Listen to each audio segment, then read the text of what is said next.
In 5, 4, 3. Excuse me. Sorry about that. Didn't mean. Starting back up here on Michigan Insider on Sports Talk WTKA online at WTK.com.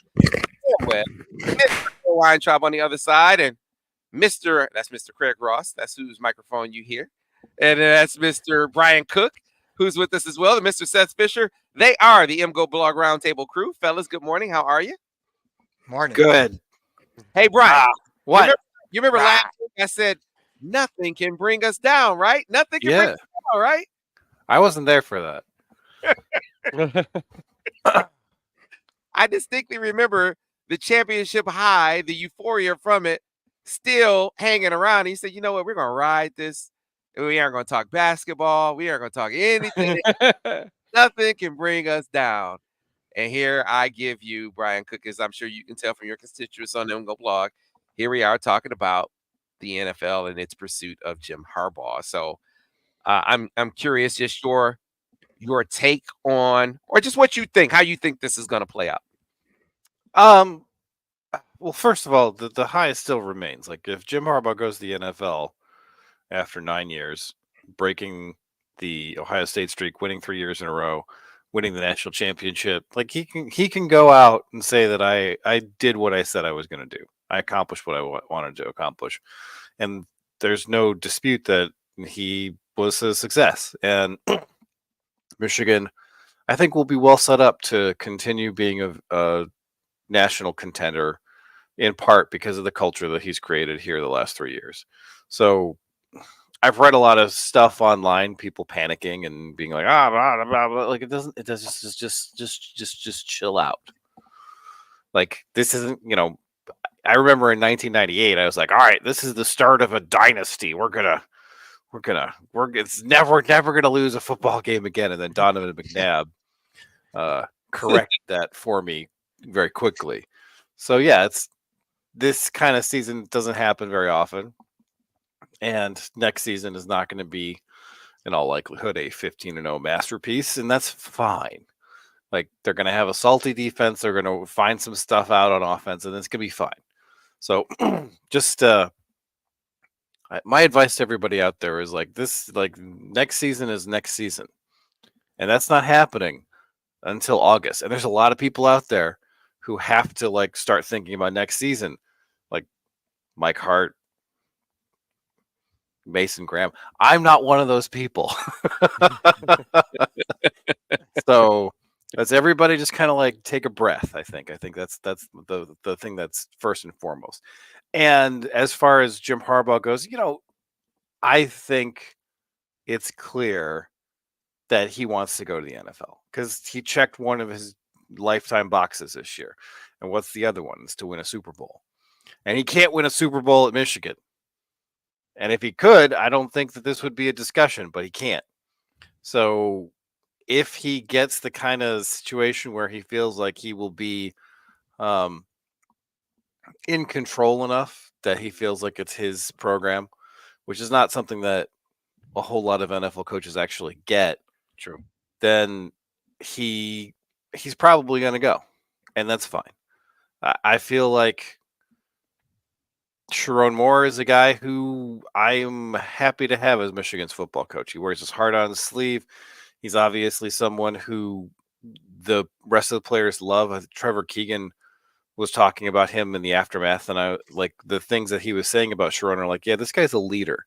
And we credited Biff Poggi a lot for the turnaround in the culture of the program because, Jim is weird and aloof and he's hard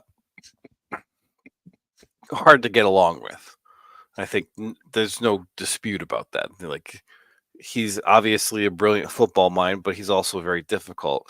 And I think that Sharon Moore is one of the guys who helped bridge that gap from Jim being Jim to this program being largely built on love and togetherness, which is not something that, Jim Harbaugh that's not his specialty, right? That's not what he does. So I feel like It's likely that this is the end of the Harbaugh era, and I'm fine with it. Craig Ross. Yeah, that was brilliant and remarkably reasonable for a person so young. But the Not anymore. well, no. But it also contained a seed of irony. Mike Rosenberg, who I know his name is mud around here, wrote an article, but not for me so much anymore. But he wrote an article in Sports Illustrated saying that, what Harbaugh doesn't want. I mean, money is not the sort of sine qua non for him. What's important for Harbaugh is love, and he needs to feel loved and wanted more than he needs money. Now, I don't know, and out of that, Rosenberg predicts that he'll come back to Michigan because no one will love him more than people do here. And I think there is some truth to that, but I also think that Brian's probably right. That it's pretty clear he's on a road to someplace else. And I can't blame him for sure, because if you look at the NFL, what don't you have? You don't have parents yammering at you. You don't have other schools, tampering with your players, which may be going on with Michigan right now. You don't have to recruit every day of the year. You don't have NIL concerns. You don't have theoretical pay-for-play concerns. And you might even get a few weeks off every year. Not that those coaches will ever admit it, but the NFL job is just a lot easier, and it'll probably be more money too, but it's hard for me to see once you're making 11 million or whatever Michigan paid him this year, 10 or 11 million, I think it's hard for me to understand how, 15 million means anything else. You still have more money than you can spend or use. So to me, it seems, I agree with Brian, it seems pretty obvious that he wants to be in the NFL, and that's okay with me, of course. But I wonder about Rosenberg's notion of what Jim Harbaugh really wants is love. It's not a stupid or simplistic idea, I think. What do you think, Seth? I think Jim Harbaugh is a competitor. I think that one of the first things he said after they won the championship was like, "Oh, now I get to sit at the big kids table," because his dad won an FCS championship and his brother won a Super Bowl, and he didn't have a championship, and that mattered to him. That's I think really what he cares about. I think that the likelihood of him staying probably went down as we lost JJ and we lost other guys to the draft, because that was one of the things that matters to him. Now, the love matters to him as well, but winning championships matters a lot to Jim Harbaugh too. And the competitiveness of the team next year, it's a lot of work. If he's going to come back to Michigan, and that's going to be long term, you can't do the song and dance again next year. This is the exit point. I don't think he can do this again. Why not? Unless he wins the championship again. Why can't? Because this was the apex. This was the moment, and also because now the game has changed, right? Now you're going to have teams. I don't know what their teams are offering players, but I've heard rumors that it's a lot. Just guys don't even play are getting off. People are tampering you with your guys, and you're going to have to pay them in order to keep them. And Michigan is going to have to. They're starting to. They did a great job the week of the championship game. They did a great job. They actually raised a whole lot of money.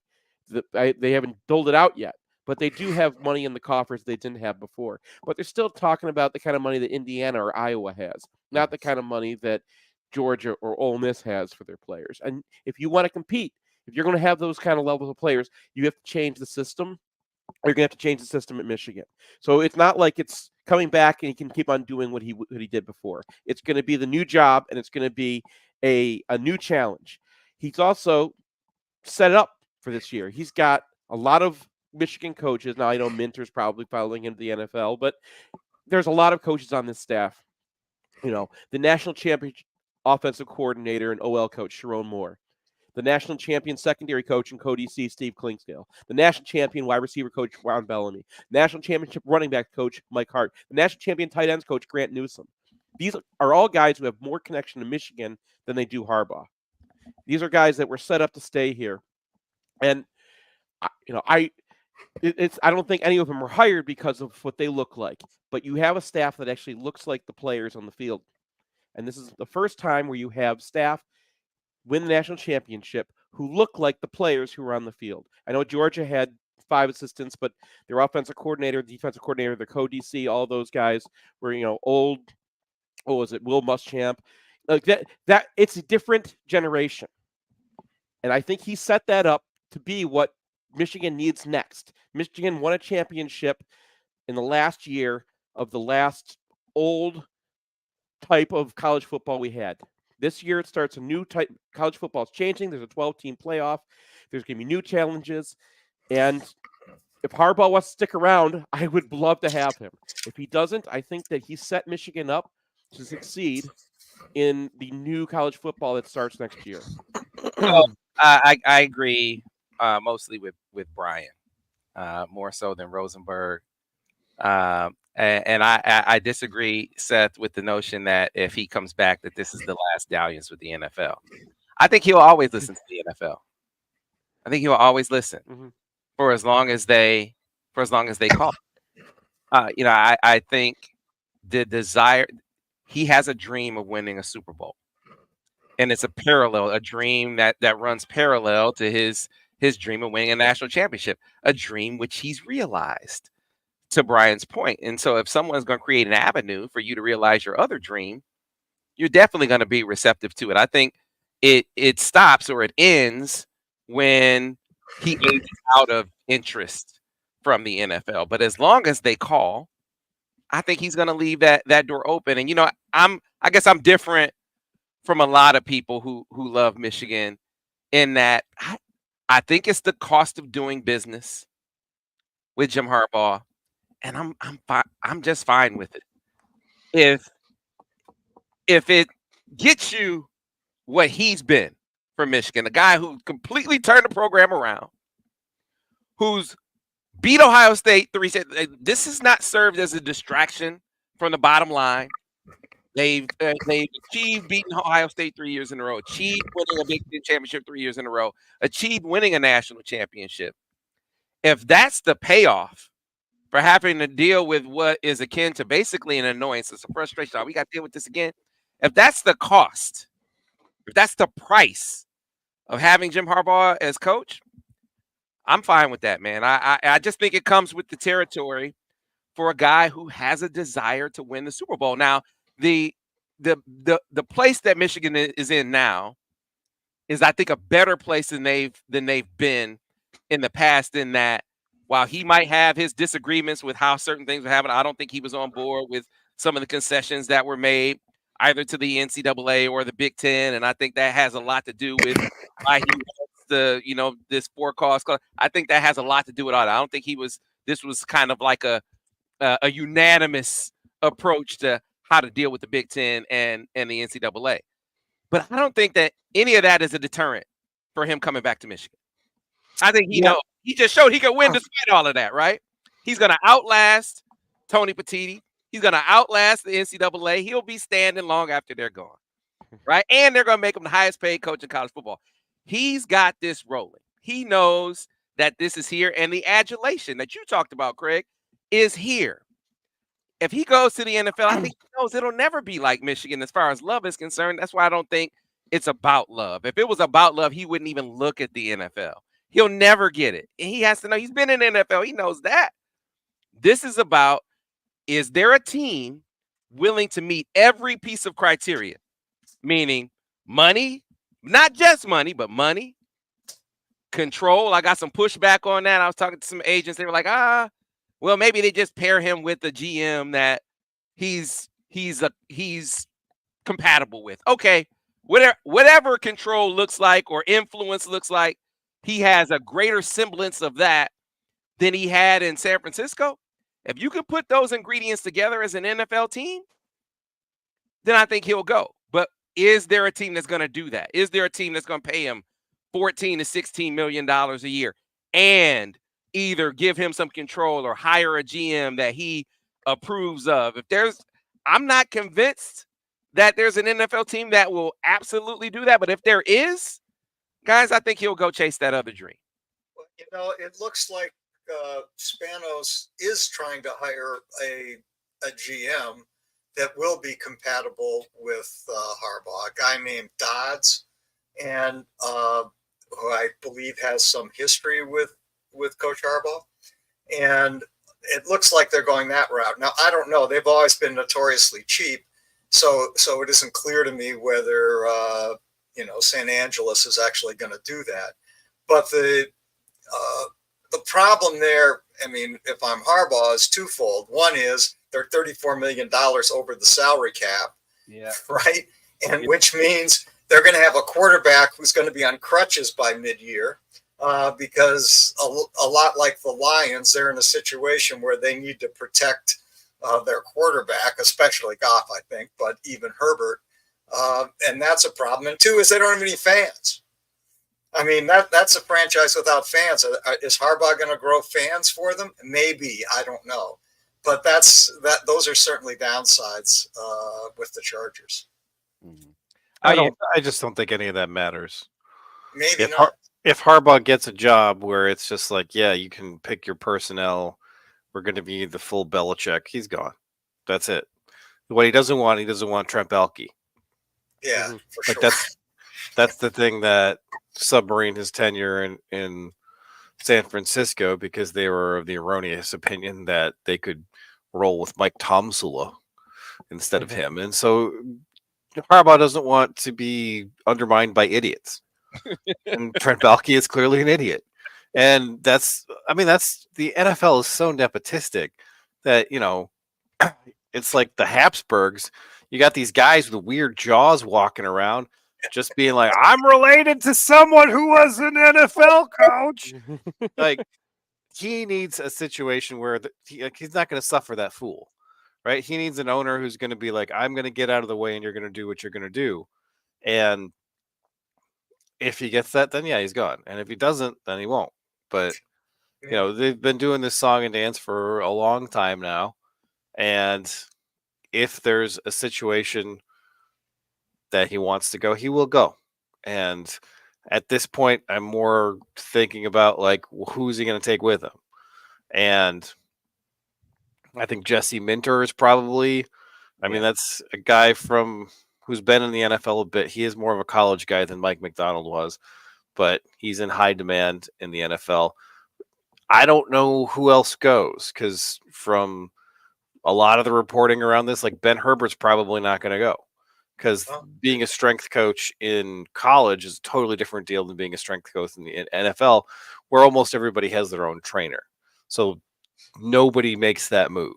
Strength coaches have, like, who's the most famous NFL strength coach? There isn't one. Right. So, like, I think he would stay. I think Mike Hart would stay. I think if Jay Harbaugh knows what's good for him, he will stay too, because he has a good track record here, but it's always been under his father. And if he wants to be a coordinator, if he wants to be a head coach, it's probably time for him to kind of spread his wings and stick around. And, Grant Newsom's probably going to be the OL coach. You probably stick with Clinkscale. I think Elston would probably stay.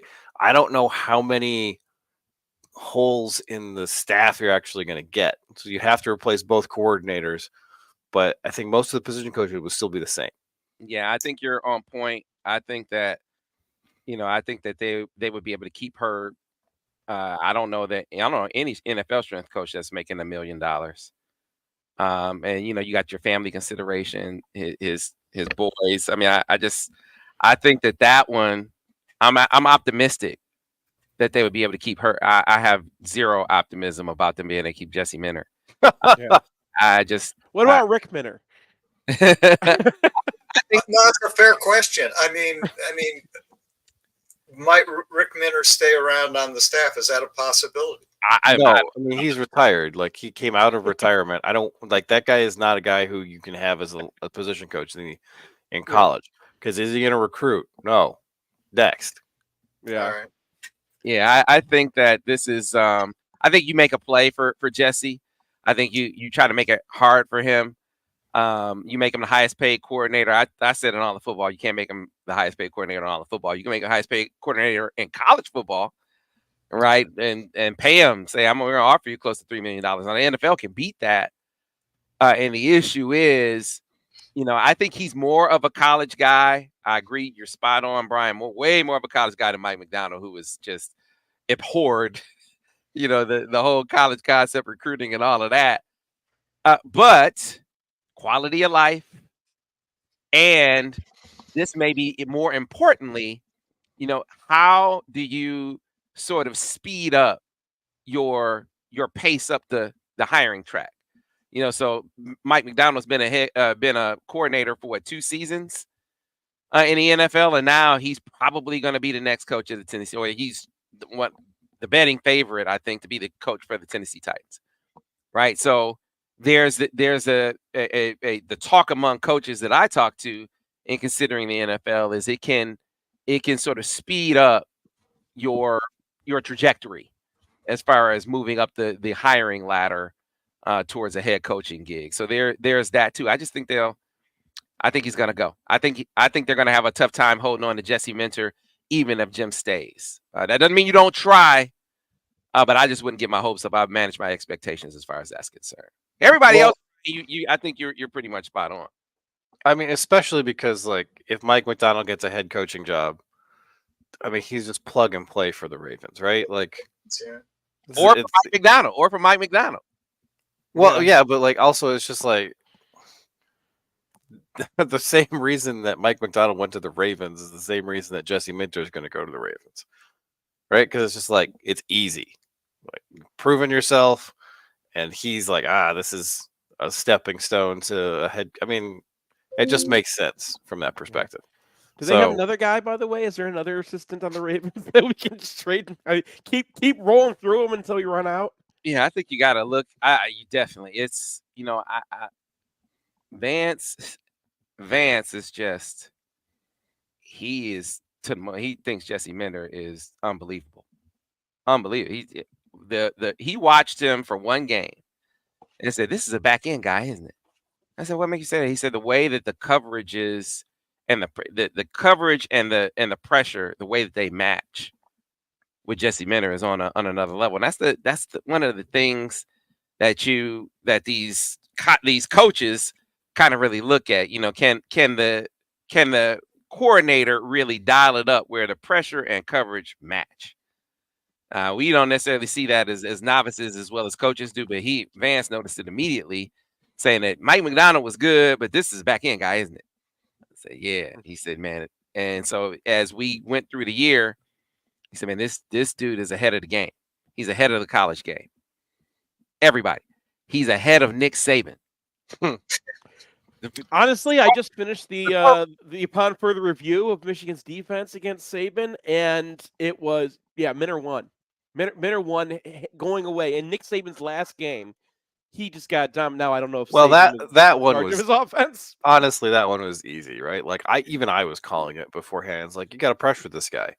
Yeah, and I don't care that it's Jalen Milroe. You got to get after him, especially because Michigan has been so great at maintaining rush lanes the whole year. So they were able to do that. The impressive game to me was the national championship game, where they don't take a deep shot at a covered Rome Odunze once. And Mike Penix goes from looking like the god of all gods against Texas to 5 yards an attempt. And they scored, their offense scored a net of 4 points in that game. Yeah. After you take account of the interceptions, it's just that was unbelievable.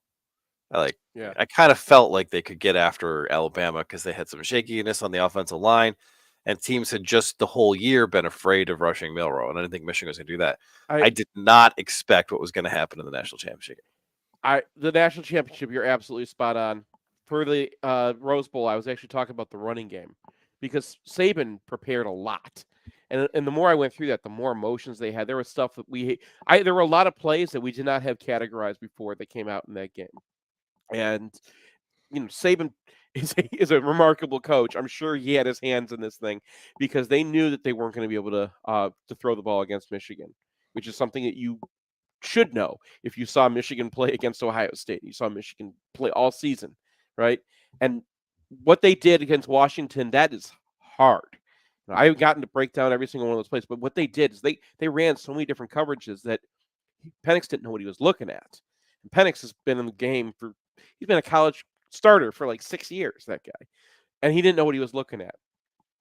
But the run game is not something, because Michigan mostly spent the season just 5 in the box or 6 in the box and just tried to fit in like, okay, we have Mason Graham, let go, try to win against that. And in this game, they had to do a lot of clever things because Alabama was doing a lot of clever things to stop their to run the ball with Milroe. And a quarterback running game is very hard to stop. And the level that game was played on a running standpoint was way higher than anything I've charted in the few years that I've been doing it. So, yeah, that Minter is not just a secondary coach. Minter's not just a guy who's going to run a bunch of switch coverages and confuse you back there and run the right pressures. That was a running game masterpiece. And, I agree, Sam. Whatever you can try to do, if he's gone, Yeah, he deserves it. But whatever you can, try to keep that guy. yeah. I mean, it's people have asked me why Sharon, because I think if Jim goes and I see some of these names, like where does Brian Kelly's agent must be working overtime? That his name keeps being thrown out here, and I've heard nothing to suggest that Brian Kelly is on the board. There's nothing suggests that he would be in the mix, other than people just got to put out a list and they just throw it out there, or his agent told them put it in. It to me, and I mentioned this on the board, when Matt Weiss was fired, I said the next quarterback coach is going to be Kirk Campbell. There are going to be some interviews. There are going to be some national guys they look at. It's going to be Kirk Campbell. You just knew it was going to be him. JJ was on the table for him. It wound up being Kirk Campbell. This is much the same. It's going to be Sharon Moore. If Jim thinks that, Sam, and I think that, but will they go through, interviews? I think so. I mean, because you got to kick the tires. Like I said this, listen, Kalen DeBoer, we can talk about this now. Yeah. Kalen DeBoer, one of the reasons why he hadn't signed that extension was to stay open for jobs. I'm talking about I was talking to Kim Reynolds out in Washington. Kalen DeBoer hadn't signed his extension. I know he hadn't signed his extension. One of the reasons why Michigan. He's keeping an eye on Michigan. He's keeping a close eye on Michigan. So you gotta talk to guys like that. Now, is there another Kalen DeBoer out there right now? I don't really see him. And even if Kalen were available, I just think what Jim has built here culture-wise is so unique and so special that you gotta do what you can to preserve it. First, you do you do everything you can to keep Jim. They're going to make him the highest paid coach in all of college football. Maybe they're going to, I don't know if they're going to make all the concessions that he wants. Probably he has all the leverage. They probably have to, right? You do everything you can to keep him. If it was simply about that, I think he'd be signed already, but he's going to see this NFL thing through. If he goes to the NFL, who's the next guy who is most immersed in his culture in a way where he can carry it on? That's Sharon. Sharon's been here 6 years. He's worked his way up through the chain from tight ends coach to O-line coach to coordinator. He's actually been a head coach. People say, why Sharon? Why Sharon over Jesse? I think it's that. I think it's tenure. If Jesse had been here 6 years, I'd say Jesse, because Jesse is elite. Jesse is elite. Man, I pay him $3 million. It's not my money. I pay him $3 million or offer it to him, even knowing that the NFL could still outbid you. But I make it hard for him to leave. I think he's that good, even if it's just for 1 year, because I think Sharon in his 1 year, and I want you guys to chime in on this, he's going to need a head coach on defense. He's going to need a head coach on defense. And that's why you make a play for Jesse. And it's why I think if Sharon winds up being the guy, as much as I'm an advocate for internal promotion for Klink and for Mike Elston, I don't know that he would be able to go that route. I think he might have to go the route of getting a defensive coordinator who has called the defense at a high level before, if he can't keep Jesse. I don't know what you guys think. I mean, I feel like like the thing that makes the most sense is to not change what we're doing. And if Jesse Minter goes, then what Michigan needs is they need someone who's running the Ravens defense. Because as we've seen the past few years, it is the best defense to go up against Ohio State. And we've gone from a situation where we were behind in the metagame because they went from JT Barrett to an NFL passing attack and we were still running man coverage every down, to a situation where, CJ Stroud can put up 350 passing yards. Have fun with your 23 points, boys. So whatever Michigan does, like that Ravens connection is something that is imperative to keep. And I agree with that. All due respect to Clinkscale, Elston, these guys, I can't see them being elevated to sole defensive coordinator because of that. Because they've been around the system for a couple of years. I want someone who lives in it, like someone who was a quality control assistant for the Ravens and is coming up the chain. Yeah. That's what feels like the right thing. But at the moment, we have no idea who such a person might be. I hear what you're saying.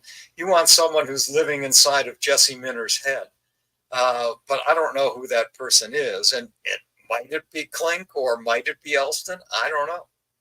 Yeah, I think if Jim remains the head coach, I think it would be a very good chance of Klink and Mike being co-coordinators. I think the chances of that are greater if Jim stays than if Sharon, a rookie head coach, gets the job. I think the demands are greater for whoever the DC is if Sharon has the job.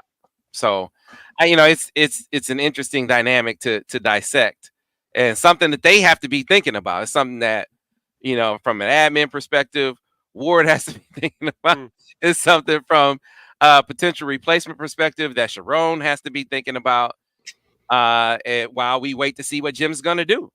Because I think if Jim goes, it's virtually a zero chance that Jesse stays. Not that you don't try. You got to be making your contingency plan now. That he's not gonna be here. He's that elite. I think he'll be a head coach in the next couple of years. So, fellas, we need to get to a break. We've gone kind of long. We'll get some of the questions in as well in the break, and we'll return on the other side. More MGoBlog Roundtable here on the Michigan Insider on Sports Talk 1050 WTK, the ticket. Zachary Orr, by the way, Here on the is radio. next guy on the Ravens staff. I'm sorry. What's that? Zachary Orr, he's their DL coach. Yeah, linebackers coach. You can look in the Ravens. You can look under Wink Martindale. His whole crew just got broomed with the Giants. But they're in the same scheme, so you can tap into whoever was with Orr is the last guy though of the triumvirate who were working together since they were like quality control guys. It was Minter, McDonald, and Orr together. So there is a third. There is another Skywalker. Yeah, I think you talked to Jesse and you talked to Mike, I'd be shocked if he isn't doing that already. Yeah. Talking to Jesse and talking to Mike about who do you guys think is next in line, kind of thing. And you're right. I mean, you got to preserve that. Whoever you get, and this is where because you gotta elevate Mike to at least like run game coordinator or something like that. You got to put a coordinator title on Mike Elston. The whole staff deserves a bump. Like, you got to do things to show those guys that you value them in a way that they won't just up and leave if you decide, okay, we got to go get someone from the Ravens system. But I agree with you, Brian. I mean, it's so good that either you go get someone who's in it right now, or someone who you're confident, like, that they're such an elite NFL DC. Like, I don't know that you would do this with a college guy. Jim Leonard, maybe. Do you feel like if you went and talked to Jim Leonard, do you feel like Jim Leonard could run this scheme. I'm worried that Jim Leonard, what did he do last year? I think he was an analyst with Illinois. Right. So I have a good dude question about Jim Leonard now. Yeah. Because he was obviously a great defensive coordinator for Wisconsin. Great defensive coordinator for Wisconsin. And he gets the axe. And then he's an analyst for Illinois the next year. Like, I feel that there's a skeleton in the closet there. And maybe it's just the fact that he's, he like backstabbed Paul Christ, or I don't know what it is. But his trajectory is now like, I don't know about that guy. But I just mentioned him. Like, I'm thinking, and this is I think was one of Jim's revelations. Now I got to go get to the NFL, and he went to the Ravens. Obviously, I got to go to the NFL to get a defensive coordinator. Like, so if you went and got an elite defensive coordinator from the NFL, maybe he's out of one of these jobs. Is there a guy like that? If it's not a guy in the Ravens tree, is it a guy that can run that scheme? Especially if you are inheriting guys who are immersed in it, whether it's you're talking about having Mike around, having, keeping Klink around, and an unsung hero. Like, people don't notice from the next, but I talked to the guys on the inside, man. Doug Mallory, when it comes to their back end stuff, like, Doug Mallory is that dude. Like, you don't hear the name, but I talk to coaches, and they're like, man, Doug Mallory is, when it comes to like what the other team is trying to do, different adjustments we might need to make, or being devil's advocate about, hey, we do this, they're going to do that. Like, Doug Mallory is enough of a factor where I would be like, man, you got to consider. Back in 1 minute. You consider him. Where is he right now, Sam? He's an analyst for Michigan. He's an He analyst. is? Yeah. Oh, I didn't realize that. Yeah. But they're not going to jump him to DC. Not to DC. I was talking about if Jay goes with Oh, I see. Okay, yeah. If Jay goes with His dad. With his dad. Yeah. That's something that you, okay. But my point is, in talking about all the ingredients that could remain, could you get in a big time NFL DC that could come in and run the scheme if there isn't a guy in the Ravens pipeline that is ready to come in and get a job? But I agree with you, Brian. You look there first. But if you can't find anything there, then I still think you're in the NFL. I think you got to be back in 10 seconds, guys. I think you got to be in it. I want to make my 10-second point real quick, which is I think you need to say teach the scheme, not someone who can run the scheme. The scheme is it's complicated, is what it is. It's back on radio in 5, 4, 3. And we back, folks. Michigan Insider Sports Talk 1050 WTKA, online at WTKA.com. Sam Webb, Mr. Ira Weintraub on the other side. Let's touch on this for a moment, fellas, because it's something that it's in the chat a lot. Do you feel like that there is anything that either could have been done leading up to this point or can be done moving forward? Let's say for the sake of your argument that Jim Harbaugh stays at Michigan. That comes back because he's here. Let's say he stays at Michigan.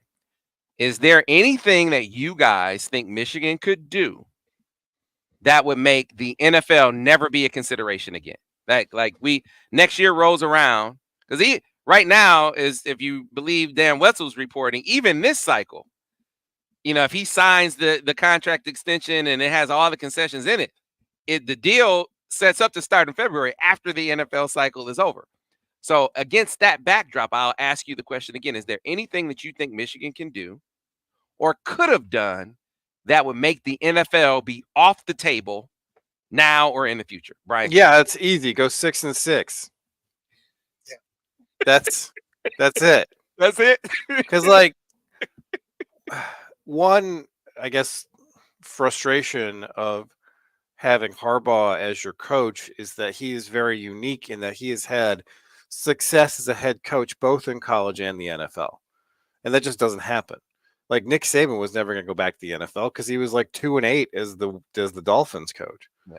So there's a trend where a hot college coach will go to the NFL, find out that it's completely different, and that for whatever reason his skill set doesn't work as well there, and then he goes back to college, and then he's just in college, and that didn't happen with Jim Harbaugh. Jim Harbaugh took San Francisco to 3 NFC Championship games and a Super Bowl after starting out 8-8. And immediately after he left, the San Francisco 49ers were once again but. So, like, he clearly seems like a difference maker in the NFL. Those are extremely rare.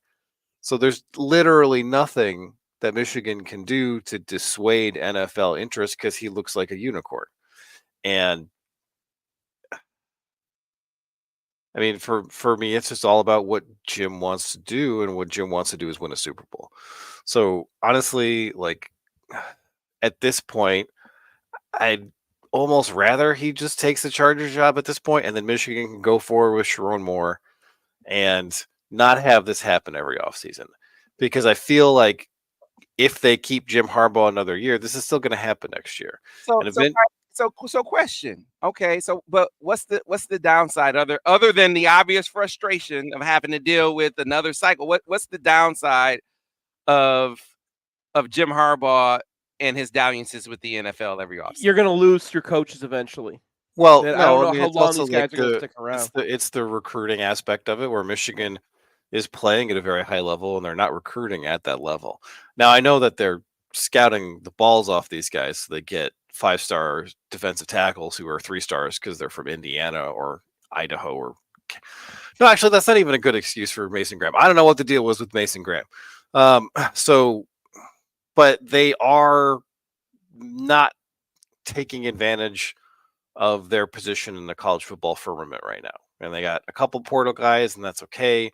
But it's just been a little bit of spinning your wheels. And Michigan's been able to overcome that.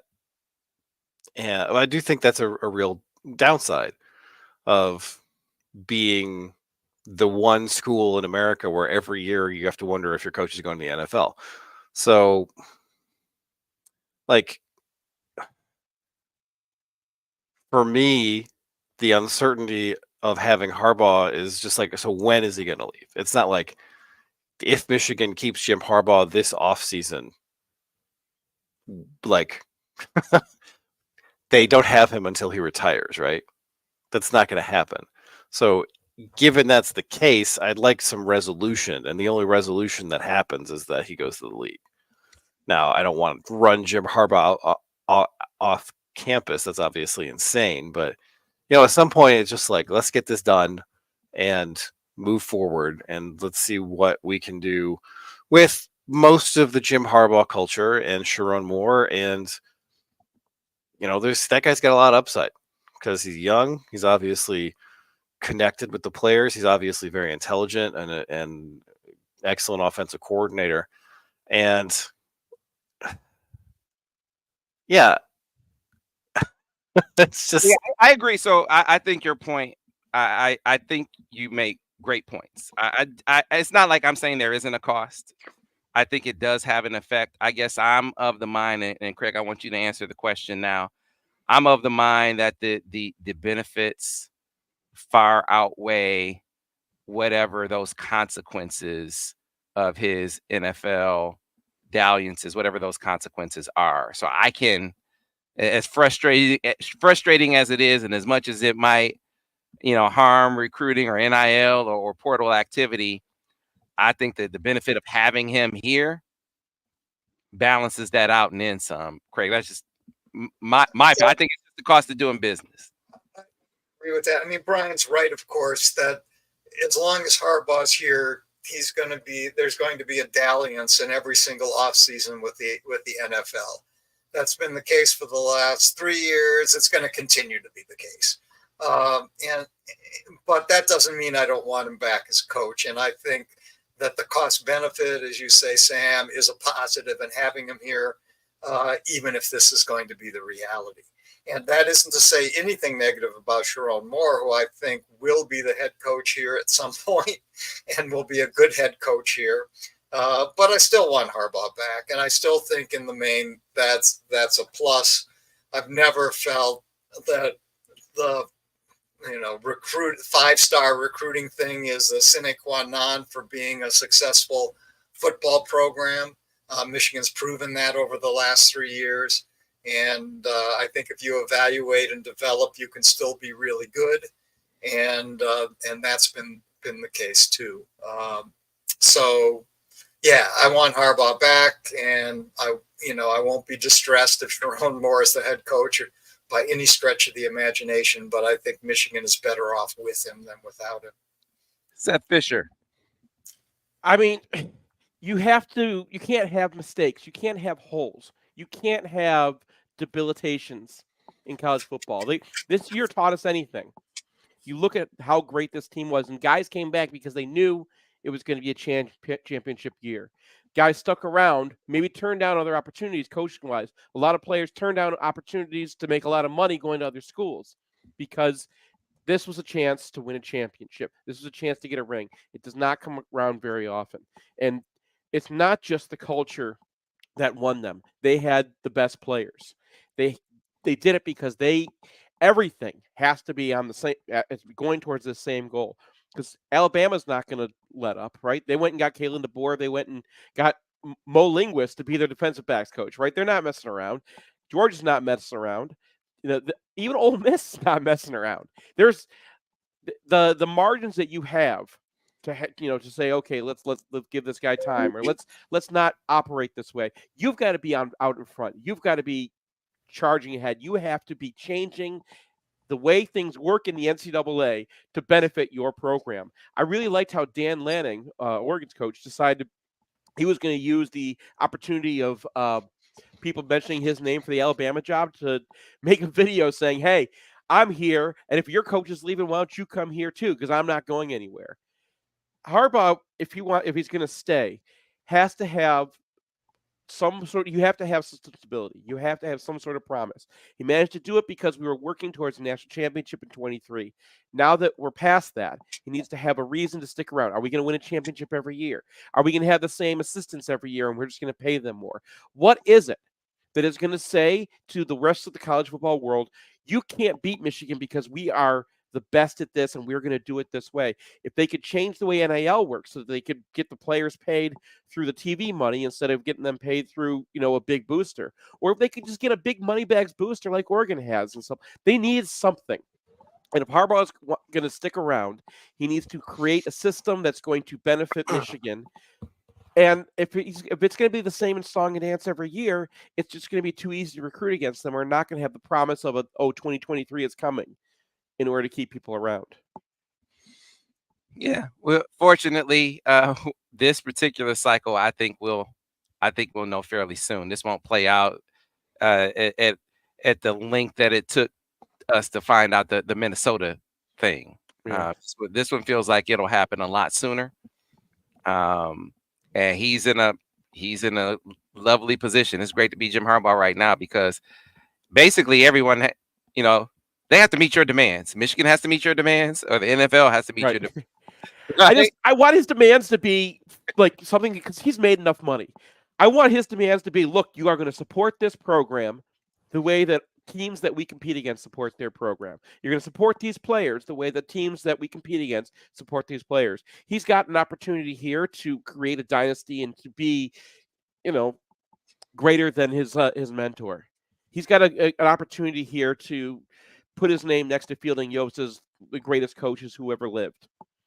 If he wants to do that, that's what he has to do. He has to leverage what he's got right now, because this is the deal we made. Harbaugh can go and tally it to the NFL, and we said it in the preview. Yeah, probably gone next year because this is the year, and he's going to use. But if he's going to stay, I want him to leverage what he has right now for the benefit of the football program. I mean, what about his behavior gives you any indication that's going to happen? He's smart. Like, let's be realistic. Like, that's not going to happen. Like, he doesn't do that. That's not how he operates. and that's fine. He's obviously a very successful football coach despite that. But it's just Jim is gonna Jim. Yeah. Well, so let me say this, man. You know, he's a different dude, but here's where I think there could be some epiphanies, because he changed tangibly enough from the relatability standpoint where, you know, he used to just have his guys. Like Ben Mason was like a Harbaugh guy. Like you could pick out his guys on past teams, and on this team, you go up and down the roster, and they're like all his guys. So he made a meaningful change after that 2020 season, and it wasn't just staff; it was in culture and his ability to connect with his players. I think it's one of the reasons that he's more appealing to the NFL now too. And it's one of the reasons, like, man, you know, for everything that they were saying and Balky were saying about who he is as a guy, he is different. He is quirky. But he did make some changes. And I wonder if that means that, to Seth's point, Brian, I wonder if that means that maybe he might do some of the things Seth is talking. I'm not saying he will. I'm not saying he will, but I'm not of the mind that nothing he does will change. The only thing that I will say, and I agree with you 100% on this, B, is that he will continue to look at the NFL. You are right 100% about that. Right. Like, I mean, this is going to be a constant. And it's going to, like, Michigan has to make up for the fact that the recruiting is hampered by not knowing whether the head coach is going to be around, by the fact that they're scouting superbly, they're developing superbly. Like, they're trade-offs. I just, you know, this annual sort of song and dance is getting a little bit much. Yeah. We got to get out of here. Cost of doing business. So you got to pay to have Jim Harbaugh. It's not just, you know, other teams is about the money or about the love or whatever. This is part of the price that you pay. You got to let them look at the NFL. So anyway, we got to get out of here, folks. We'll see you tomorrow on the Michigan Insider Sports Talk 1050 WTK, the Ticket, the official voice of University of Michigan Sports, Ann Arbor.